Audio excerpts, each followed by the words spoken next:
So more kids are dying. It's the epidemic from the pandemic. So in the last 25 years, is this as bad as you've ever seen it? Absolutely. Children suffering It's emotionally exhausting. at an alarming rate. And kids they're struggling. So we just have to be cognizant of that. Such a growing demand and need really for care of high-risk adolescents. The students are crying out for help. I do not even remember the amount of times that I did not want to be alive. I stand here today asking, no, begging, that this be resolved. From the father who lost his son to suicide, So he was dealing with this, but we didn't know. with the signs to watch for in your own children.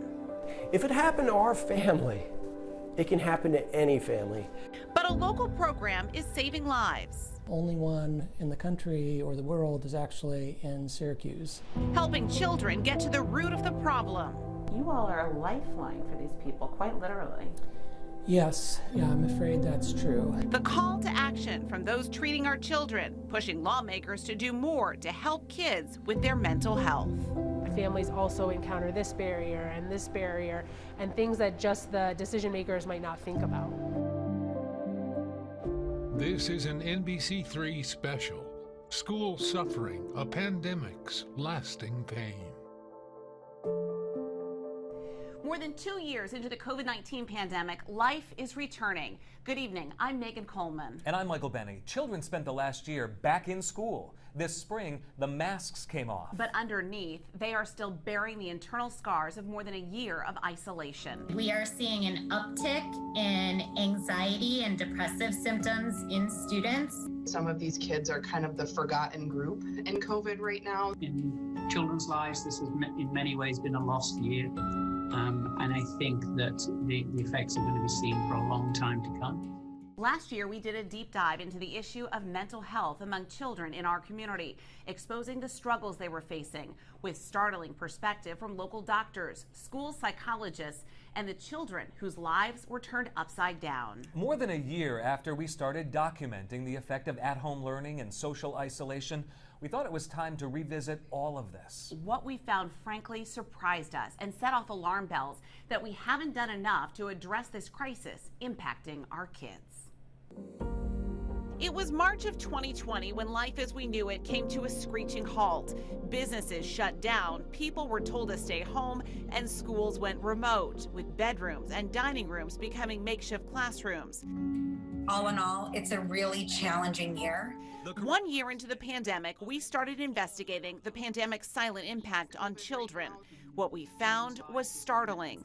Children suffering from stress, anxiety, depression, and suicidal thoughts. They were filling up emergency rooms week after week. And I think that the effects are going to be seen for a long time to come. A year later, we've entered a new normal, with students back inside the classroom learning, sports resuming, and kids now socializing with their friends.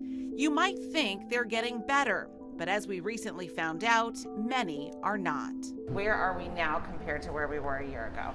I think we're worse. Dr. Christopher Lucas is the vice chair of hospital psychiatry at Upstate Medical University.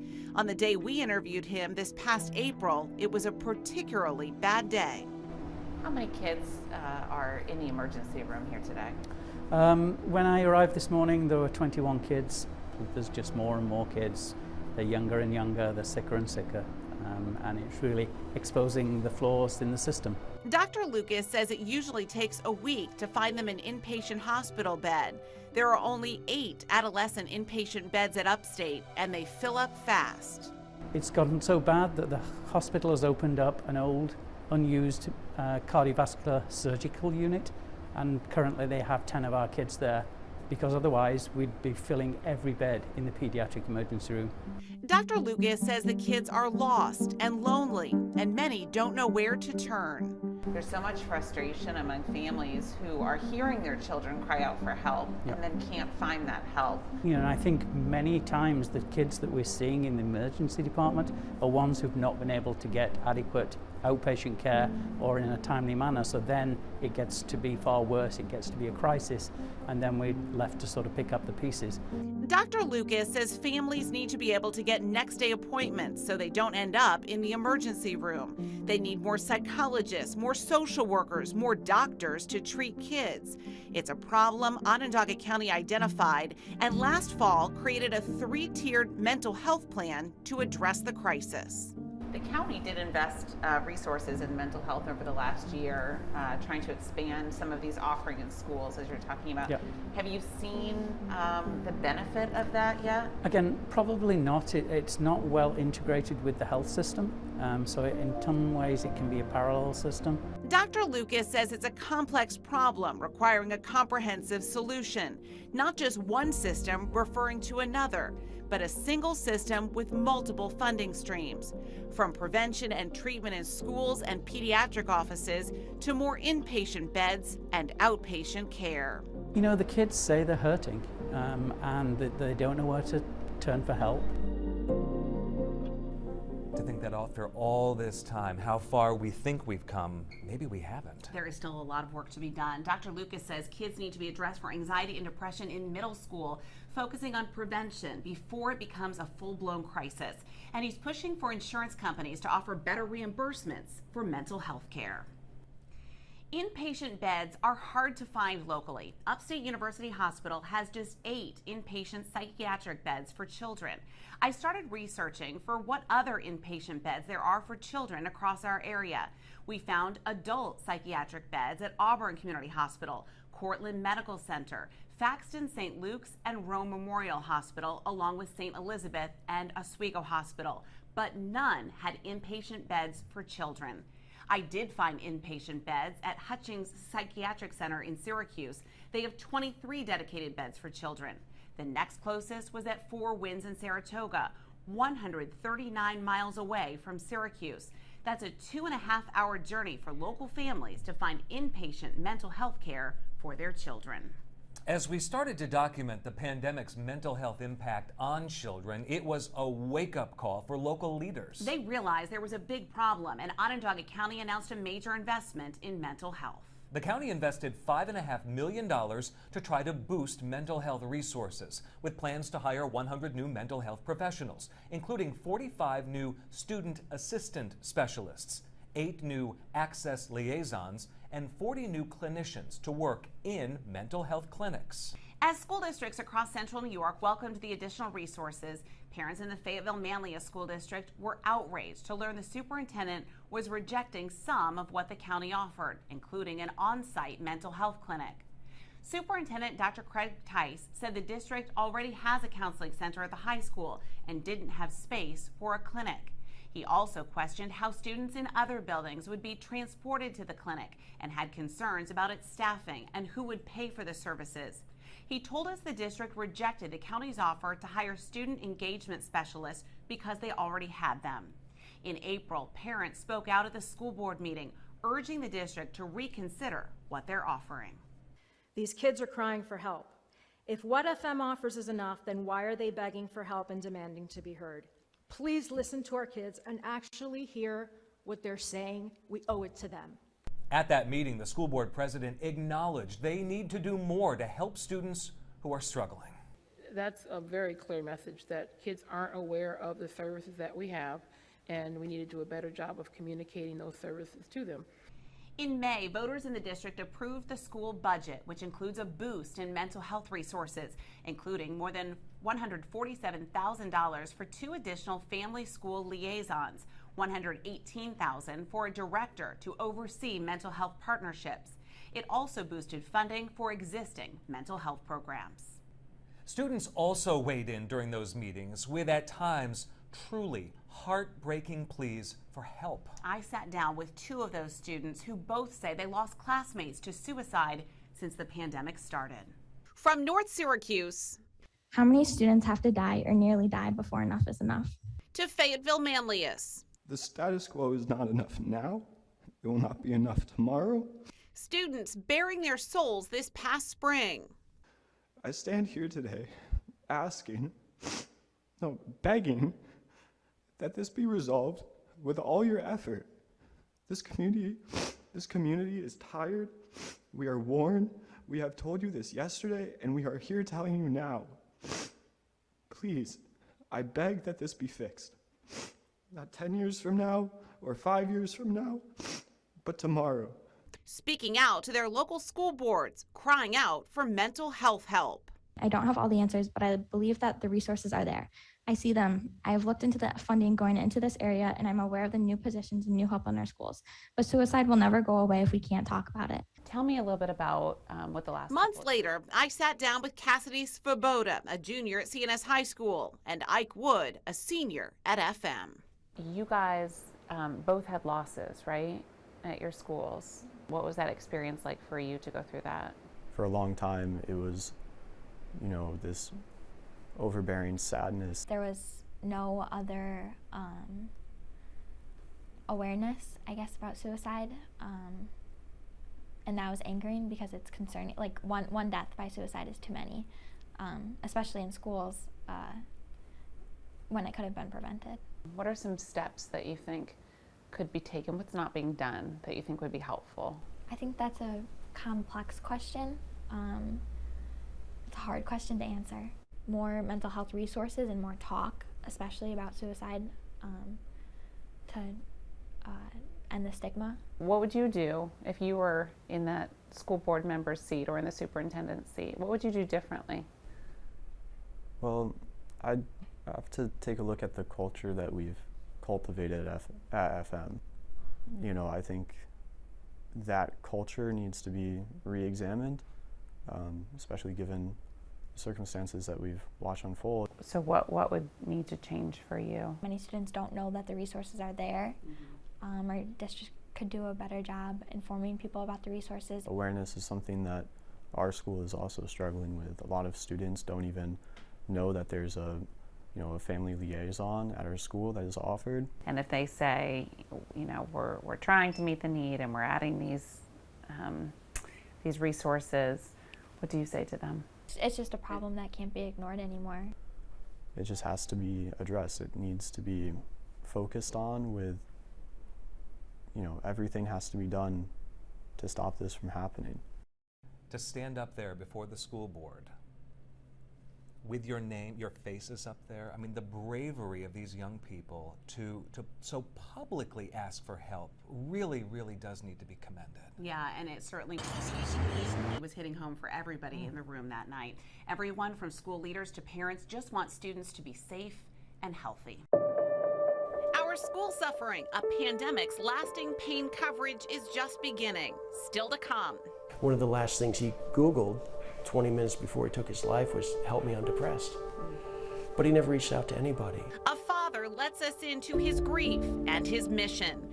The warning signs from a parent who experienced them firsthand, and what he's doing to help other parents before they experience it too. Plus, schools taking a different approach this time around. We're in an all-hands-on-deck situation here. What one of the region's biggest districts has changed to respond to children in crisis.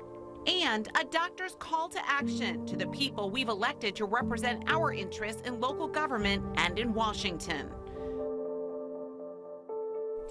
If my child is exhibiting signs of depression or anxiety, mental health issues, and I can't get an appointment with a psychologist right away, what should I be doing in the meantime to make sure that they're safe? Probably the number one thing is to talk to your child. A lot of times we might feel afraid that if we talk to our child about emotional difficulties or behavior problems, that we somehow will magnify that. And actually that's not the case. Being able to have an open, honest, validating conversation with your child is probably the number one thing to do.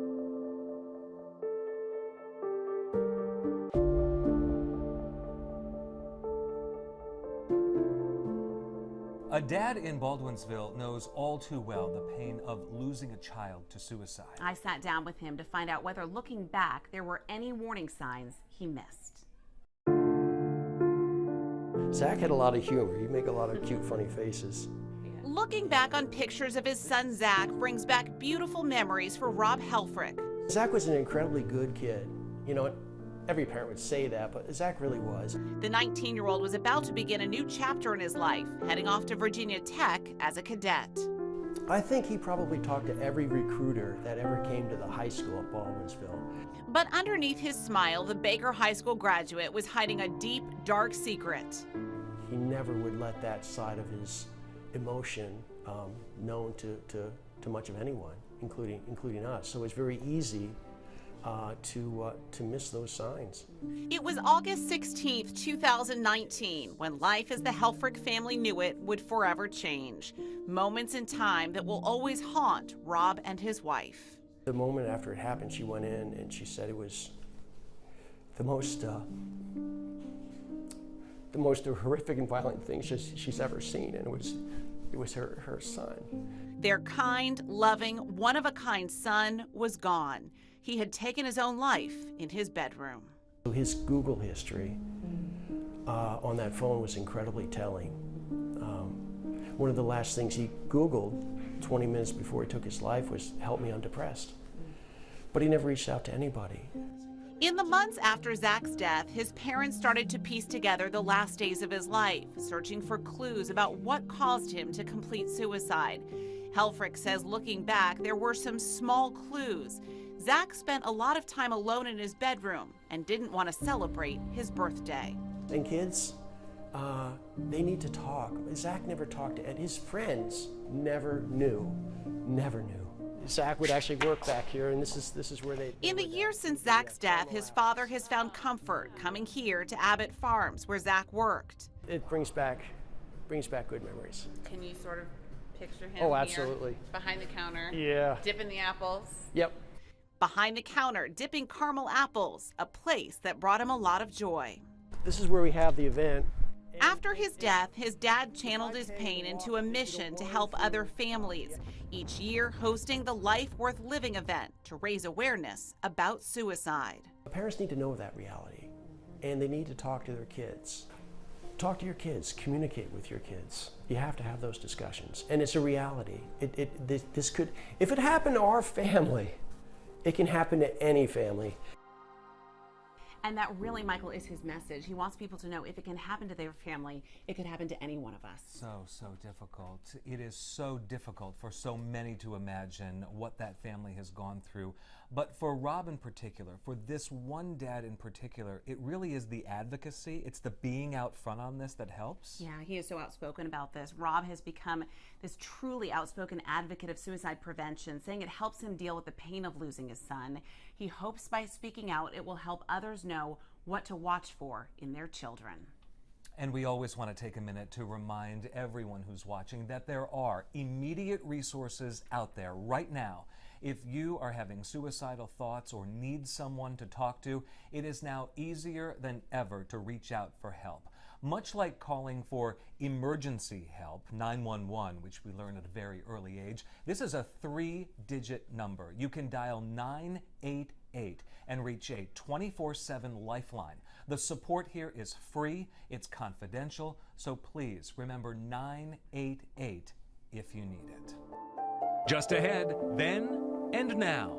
This has hit everybody super hard. We check back in with 2 school social workers to see how the pandemic reshaped our children and what they're seeing in the hallways every day. And money for mental health, how local school districts are spending the tax dollars from Onondaga County to make schools places where children can get help fast. Plus, we go inside the doctor's office. Welcome to the Psychiatry High Risk Program. To find a one-of-a-kind approach underway now to save lives.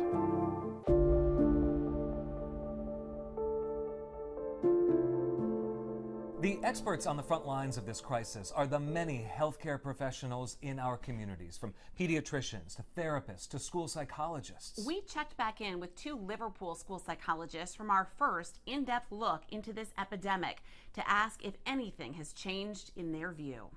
We first met Jennifer Pruzanowski and Tracy Lunny in April of 2021, the licensed social workers in the Liverpool School District seeing the mental health crisis up close. This has hit everybody super hard. I think over the years, it's something that will affect them and us for years to come. Last spring, the pair told us they worried about what the years ahead would bring. when they start walking down the halls, we might even see a peak in anxiety again. We might see more peaks of depression again. And there might be kids who don't think they can do this. Now, 1 year later, students are back in school learning. Mask mandates are gone, and their predictions are coming true. We still have kids who just haven't come out of that hole mentally, still struggling and still not sure if they're going to be able to handle a day-to-day experience in school like they used to. They say many kids were thrilled to return to school in person this year and walk down the hall without a mask.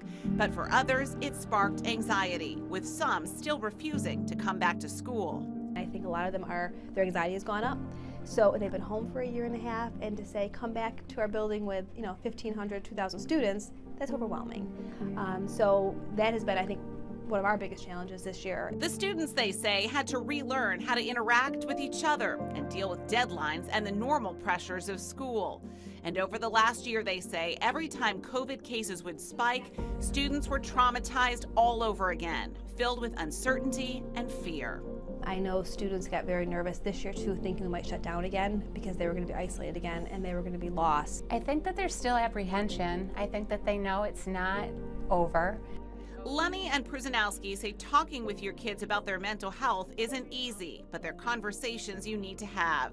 As we deal with the lingering effects of the pandemic, now a defining moment in these children's lives. This population, this generation of students are going to live with this for the rest of their lives, just like we will be.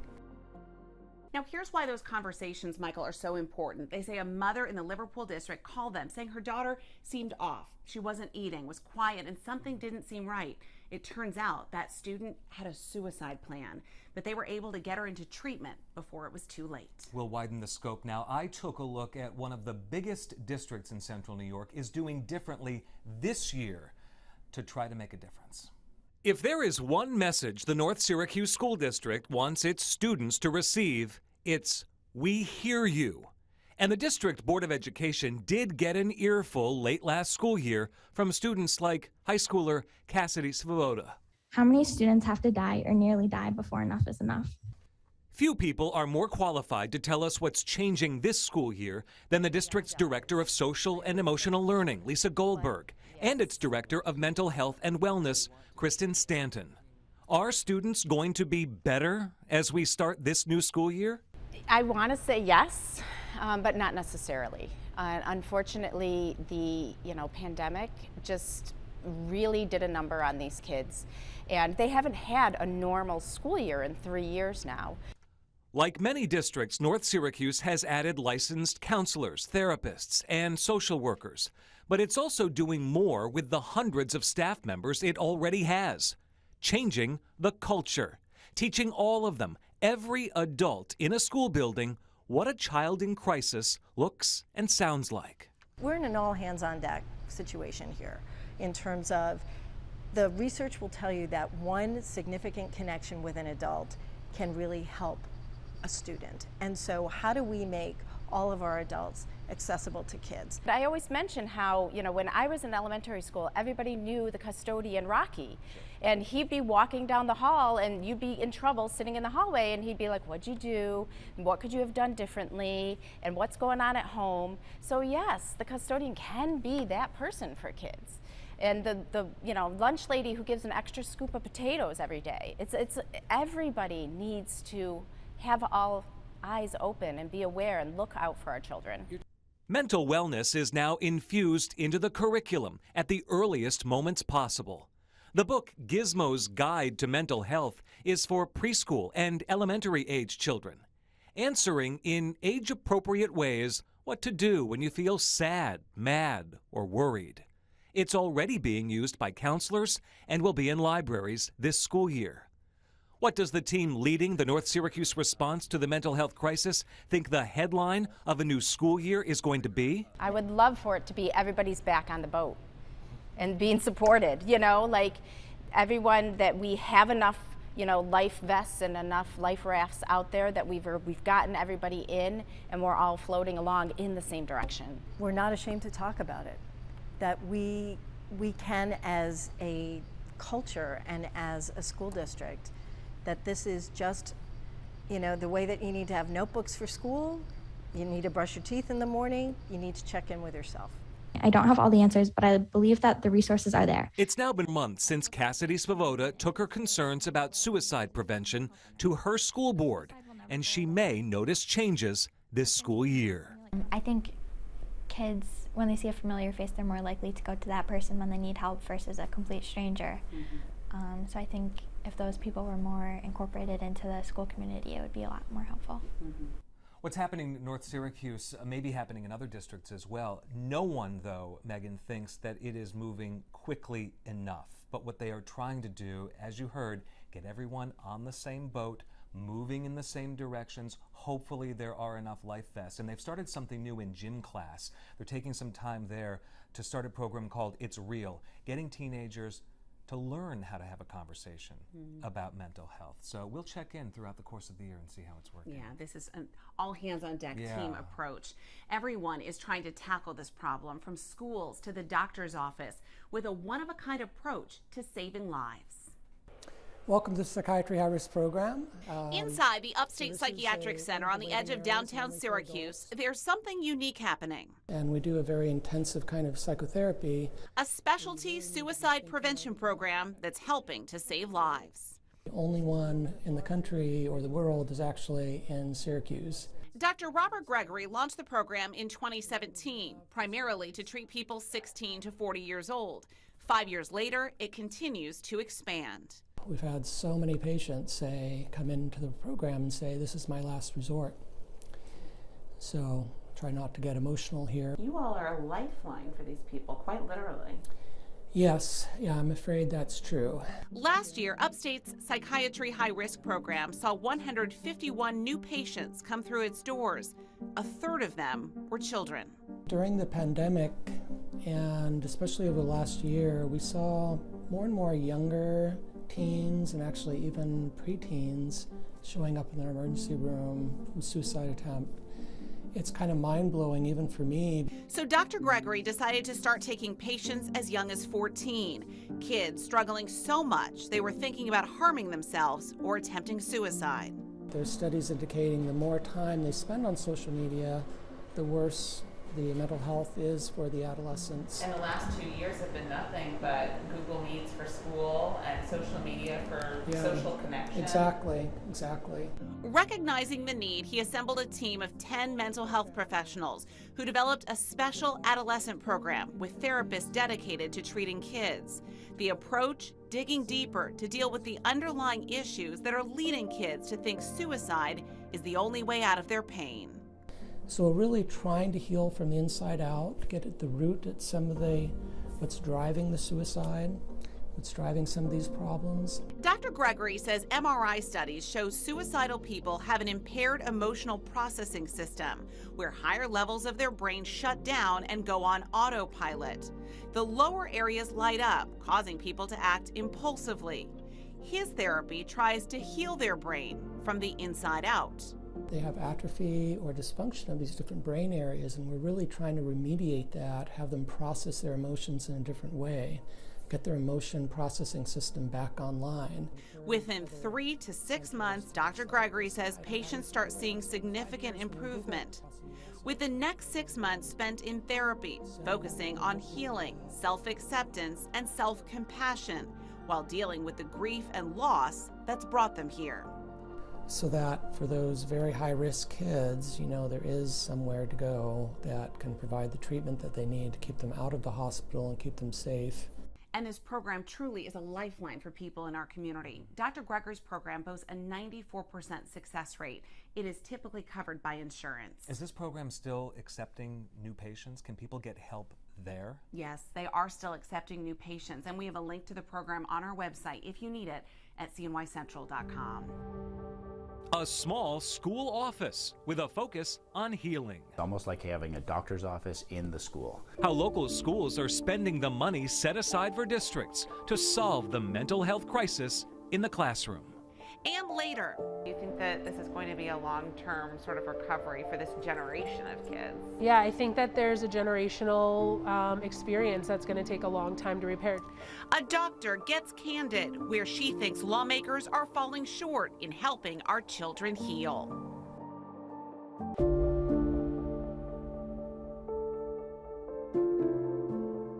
It's been 2 years since we started documenting the mental health crisis unfolding in children. Onondaga County noticed too and made big investments to help them. Offering to set up a mental health clinic in schools across the county. The Jamesville DeWitt School District just opened its second clinic, giving those struggling a place to go.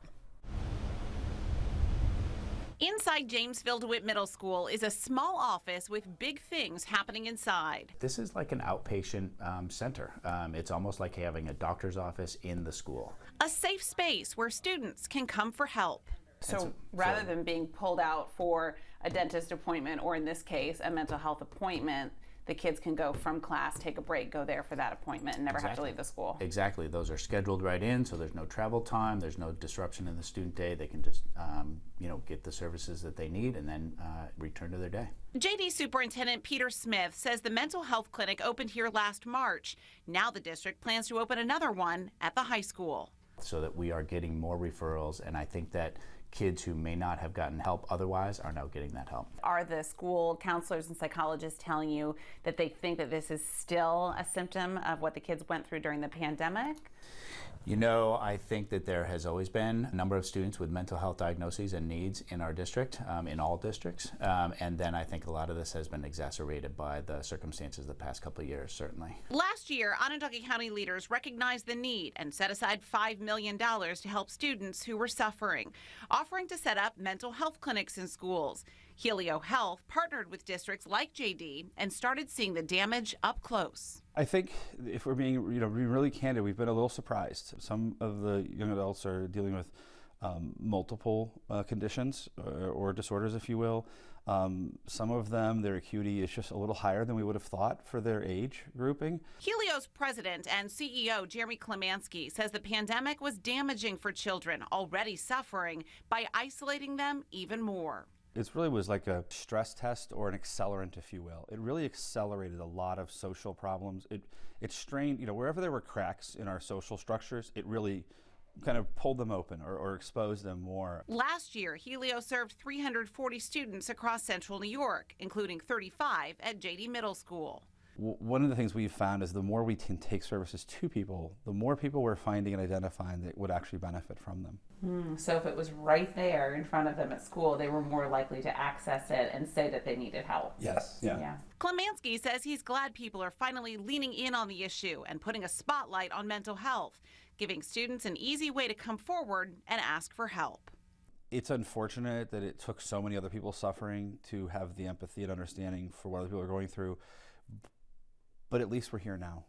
At least we're at this point in time where we all are saying, as a collective community, we can do better. Back at JD, the superintendent hopes the district's second mental health clinic will be as successful as its first, reaching students before their struggles become a full-blown crisis. Some of what we've heard from the hospitals is that by the time the kids get to the hospitals, that opportunity has almost been missed, right? That these kids have gone too long, too far without seeing somebody. Right. Do you feel like this is a really important piece of that puzzle to make sure kids don't get to that point where they do end up in the hospital? Yeah, absolutely. Absolutely. Anytime we can provide interventions periodically and regularly, I would assume that it's less likely to result in a crisis situation, which is what you're really trying to avoid. Right now, Helio Health is working with 18 schools in 7 districts from West Hill, West Genesee, Skaneateles, and Marcellus. Onondaga County also partners with Arise, Upstate, and Liberty Resources to bring mental health services into schools across central New York. Over the course of the pandemic, we've leaned heavily on pediatrician Dr. Robert Draker of Summerwood Pediatrics in Liverpool and Camillus. And we visited with him again this week to see where things stand now, this deep into the crisis. Even now, children with mental health issues make up 50 to 70% of his day. And Megan, he told me he's lost young patients who died by suicide, and he has some big ideas on how we can all begin to hit reset on the harsh reality he says children are facing today. Have you, over the course of the pandemic, lost patients? Yes. How on earth did you, as the physician, handle that? Well, it's a feeling of frustration that, whether you could have done anything different. The thing is, with children committing suicide, it seems to be very impulsive and unpredictable. I would say most of the kids that ultimately hurt themselves are already under psychiatric care of some sort and are already receiving medications for it. However, a child's understanding or perception of a life-ending maneuver or attempt isn't really that, I don't think, understood by them. We see children who have attempted to hang themselves or cut themselves or do things like that, or poison themselves. I don't think they fully understand the total ramifications of what they're doing. And I've had many instances in which I try to counsel kids who have made an attempt and try to explain to them that suicidal attempts are very selfish in nature. But the thing that not all of us fully understand is that depression or psychiatric stress is almost like a disease, and the child or even an adult wants to stop feeling the pain that they're feeling, and they don't see any real point in living. They don't see any real end to the pain they're experiencing except to end their lives. And so it's very tragic. When I think back to the kids who have killed themselves, most of the cases are acutely impulsive, as I mentioned. So we need to do, it seems, a better job of teaching children about permanence. Is that, can the child's brain understand that? Or am I oversimplifying it? I think it's oversimplified, because I don't think explaining to them that, once you're dead, you're dead. You're not like in a video game that you come alive again after you stop playing. I think that's important, but I think more of an issue is to get them to find some alternative to wanting to kill themselves, that when they're feeling that there's no end in sight or that there's no solution, that there are in fact ways to deal with it besides saying, I just don't want to feel this way anymore. Reality that's forced on children is not pleasant anymore. It's just not Sesame Street anymore, and it's very traumatic, I think, for children, and then when you deal with their own home environment in which the parents are under stress, whether it's COVID related, whether it's job related, whether it's difficulties within the family structure, it gives children a sense of insecurity and vulnerability, that unless children feel unless children feel secure and that there's always a future, when things aren't going well in their lives, we're not helping them to think that things feel helpless. And so that security cushion for children isn't there anymore in society, and you don't do the simple things of reading positive stories at bedtime and hugging your child in the morning and at night. It's a rush to get them off to school, and then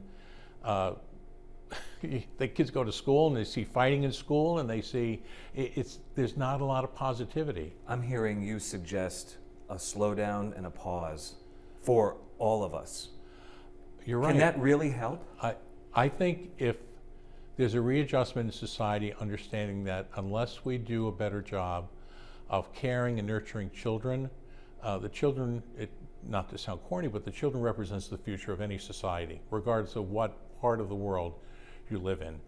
And unless you do a better job of making children feel loved and secure, we're not going to be able to do anything about the mental health crisis in children, because it has to start at the beginning. You know, we recognize conditions in newborns in which children fail to thrive. You know, there's conditions called marasmus, in which unless you hold a child and comfort a child and feed a child, they fail to thrive. They basically wither away. And there is, I believe, a parallel psychological form of that occurs in children regardless of their age. You know, you see young adults now, I'm talking about 20s and 30s, who feel like children because they've lacked the nurturing and the support that they wish they had received.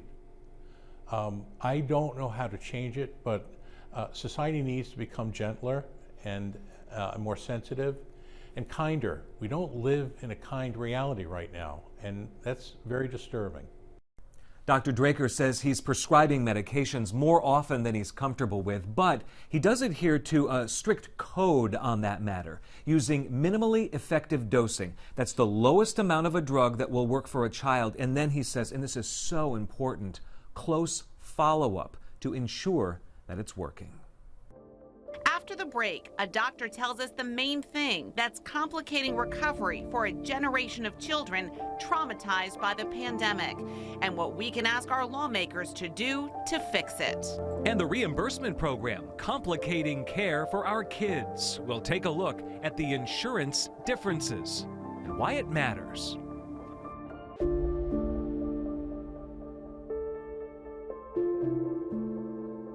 We know children are still suffering as they deal with the pandemic's lasting pain. We've documented the shortage of providers and facilities to treat these kids, but when it comes to paying those doctors, the reimbursement rates can vary. And that has those on the front lines of this crisis calling on insurers and lawmakers to make a change. At the Psychiatry High Risk Program, there's a team of psychiatrists, psychologists, and social workers working to treat people with mental health issues.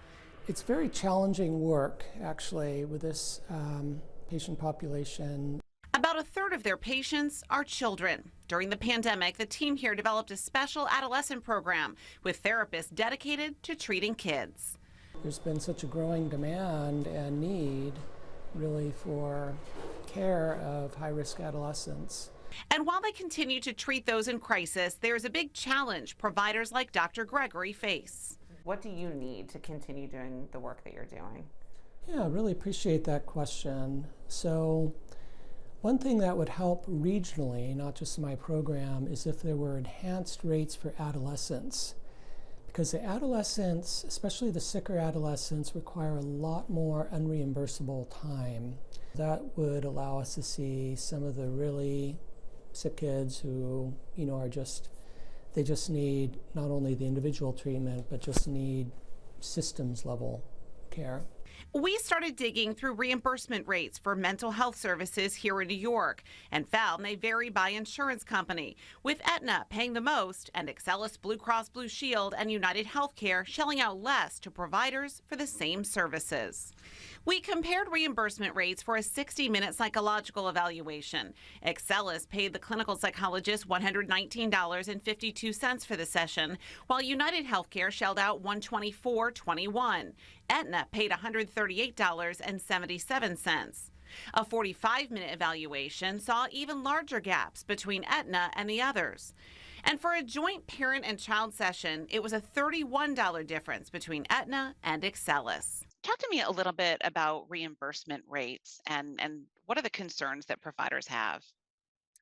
So I think there are many, but I think Dr. Deborah DeSantis Moniaci is a child psychologist downstate. A few years ago, she stopped taking insurance. I think one of the main issues is how poorly insurance companies reimburse for our time with children and adolescents. She says providers are compensated for the time they spend in a therapy session with children, but the work doesn't stop there. They can spend hours talking to schools, consulting families, and connecting with other doctors, and they don't get paid for that.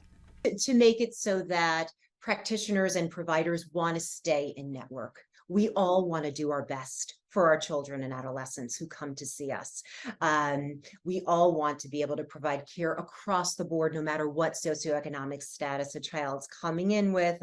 States can set up their own Medicaid provider payment rates within federal requirements and generally pay for services through fee-for-service or managed care. It would be up to your elected leaders in Albany, though, to decide whether to increase the rates for providers to serve the poorest children in our community. But what about the lawmakers? Are they doing enough to fix this epidemic? Tonight, a call to action from a pediatric doctor. For more than 2 years, children have been suffering, struggling with stress, anxiety, depression, and suicidal thoughts. We're still seeing pretty severe cases, and again, I think that's because of the delay of services and delay of accessing services. Dr. Ann Reagan is the director of pediatric psychology services at Upstate University Hospital.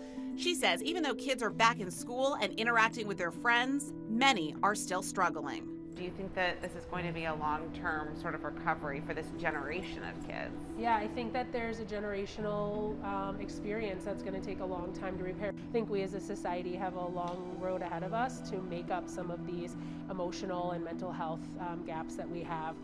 But with families struggling to find help, Dr. Reagan says lawmakers need to take a hard look at their budgets for mental health, saying we need more beds, more facilities, and more providers to treat these kids.